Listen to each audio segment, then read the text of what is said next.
Bismillahirrahmanirrahim. Suami saya kebetulan ketua RT depan rumah.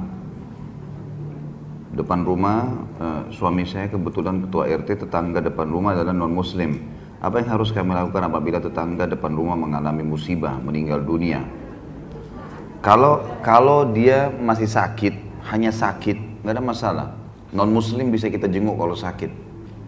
Jangan pernah melakukan apapun yang berhubungan dengan masalah ritual mereka. Kematian itu acara ritual, nggak boleh hadir lagi. Walaupun orang tua sendiri pun kita tetap, kalau misalnya meninggal, sebelum meninggal kita lakukan apa saja. Pada saat meninggal pun juga, ya. Kalau tidak ada ritual, misalnya Buddha, Hindu, tidak ada ritualnya, maka kita boleh terlibat pengurusan jenazah segala. Tapi kalau ada ritualnya, ibu nggak boleh hadir di situ. Tetap kita setelah dikuburkan datang ngurus keluarga segala, itu lain, gitu kan. Tapi masalah jenazah ini berhubungan dengan masalah ritual, jadi nggak boleh, apalagi tetangga. Ya. Suami batal dong nikahnya. Nggak bisa, nggak boleh, itu perzinahan. Kalau laki-lakinya non muslim, berarti bukan pernikahan itu nggak sah, bu. Nggak boleh sampai suaminya syahadat, nggak boleh nih. Karena muslimah haram digauli oleh laki-laki kafir, nggak boleh. Jadi jangan hanya karena alasan suka kemudian kita langsung main terima saja.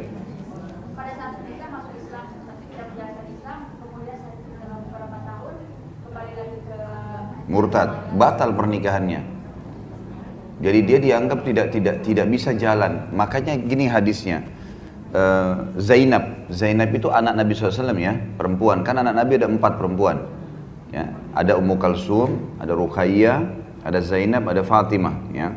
Zainab ini waktu Nabi SAW diutus menjadi Nabi, masuk Islam. Semua anak-anak Nabi mengikrarkan syahadatnya, gitu kan.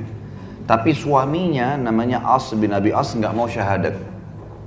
Maka oleh Nabi SAW dipisahin, nggak boleh ngumpul sampai laki-laki itu syahadat. Maka waktu Abi As bin Abi As syahadat kembali, syahadat masuk Islam, baru udah disatukan kembali. Dan kalau disatukan tidak perlu akad nikah. Yang penting dia syahadat. Karena kasuistik dia tidak syahadat atau dia pindah ke agamanya, ini murtad. Hukum murtad ini hukum sama orang kafir. Khusus dalam masalah pernikahan tidak boleh. Orang kafir, misalnya keluarga kita, ibu kita, ayah kita kafir, kerabat kita kafir, boleh kita silaturahim. Boleh. Tapi dalam berumah tangga nggak boleh. Suami istri ini nggak boleh. Kalau perempuannya muslimah, ya. Kalau laki-lakinya yang muslim, perempuannya ahli kitab, Yahudi atau Nasrani, maka masih sah pernikahan.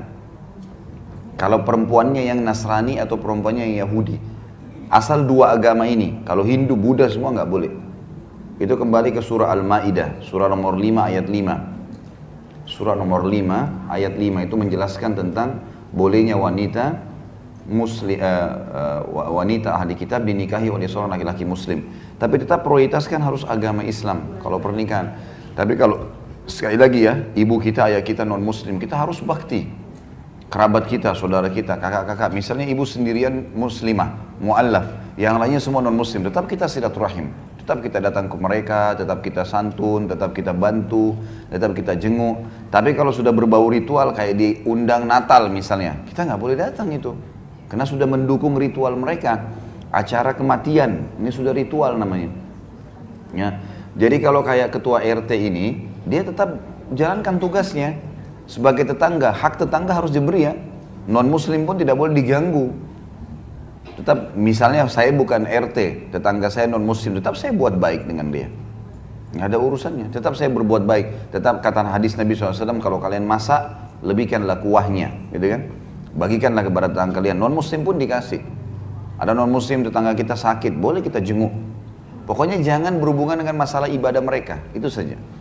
Karena dalam masalah ibadah nggak boleh ada dukungan. Kata Nabi SAW dalam hadis, kalau ahli kitab sedang beribadah di tempat ibadah mereka, hindarilah, karena laknat Allah sedang turun. Nggak boleh kita hadir di gereja, acara mereka lagi nyanyi-nyanyi. Memang dilarang dalam agama itu, agama kita memang mengajarkan. Jadi, kan? Tapi ingat, muamalah tetap baik, biasa saja.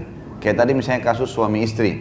suaminya murtad, dia harus bahasakan, kalau kau murtad tidak bisa kumpul nih, tidak bisa ngumpul. Tapi berhubungan sebagai misal dia ayah anak-anak tetap silakan mau ketemu, gitu kan? Asal dia tidak merusak akidahnya anak-anaknya silakan. Ini berhubungan hukum Allah, tidak boleh main-main soal itu. Makanya disarankan oleh para ulama jangan menikah sama non muslim, memang nggak boleh.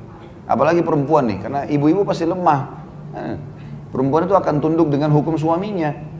Pasti suaminya akan memimpin, suaminya akan berikan nafkah, suaminya gini dan semuanya, perlindungan. Maka semestinya harus dijaga.